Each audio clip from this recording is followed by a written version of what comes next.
Top quality और consistent performance के लिए सिर्फ सिल्वर पंप्स। टॉप क्वालिटी और कंसिस्टेंट परफॉर्मेंस के लिए सिर्फ सिल्वर पंप्स, नाम याद रखना।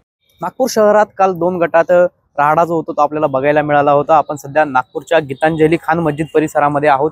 या ठिकाणी एका 4 चाकी वाहनांच्या मोठ्या जे नुकसान आहे ते आपल्याला या ठिकाणी झाल्याचं बघायला मिळत आहे। या ठिकाणी 4 चाकी गाड्या ज्या आहेत त्या दगडफेक करून या ठिकाणी फोडण्यात आलेल्या आहेत। आपण जर या ठिकाणी बघितलं तर अशा पद्धतीने त्या गाडीवरती आपल्याला दगड जो आहे तो पाहायला मिळतो आहे। या ठिकाणी दगड मारून काचा ज्या आहेत त्या फोडण्यात आलेल्या आहेत आणि अशा पद्धतीने जवळपास 8 ते 9 गाड्या ज्या आहेत या गॅरेज मधल्या त्यांची तोडफोड जी आहे ती या ठिकाणी करण्यात आलेली आहे।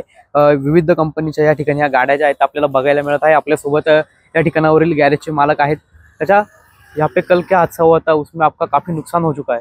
मेरा बहुत नुकसान हुआ है। हम लोग यहाँ 5 बजे गैरेज बंद करके चले गए थे क्योंकि हमारा रोजा खोलने का समय हो गया था। और हम लोग क्या 8 बजे से लेकर हमारी नमाज जो 10 बजे तक चलती है।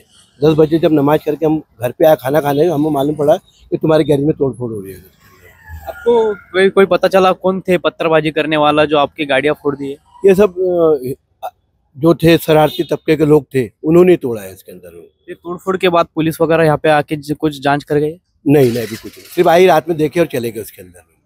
आपण जर या ठिकाणी बघितलं तर ह्या गॅरेज मधील जवळपास 8 ते 9 वाहनांचं जे आहे ते नुकसान झाल्याचं आपल्याला या ठिकाणी बघायला मिळत आहे।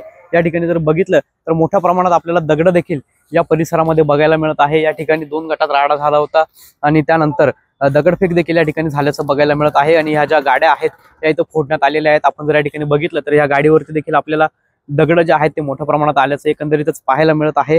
या कालच्या घटनेमध्ये जे या ठिकाणावरील खान मस्जिद जे आहे या मस्जिद परिसरामध्ये मोठं नुकसान जे आहे ते आपल्याला या गॅरेज चालकाचं झाल्याचं एकंदरीतच पाहायला मिळतंय। पवन येवले, TV9 मराठी, नागपूर।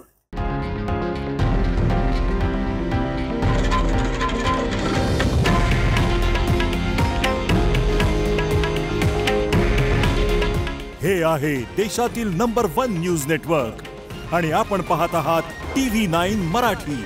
काळजी तुमची, हित महाराष्ट्राचं।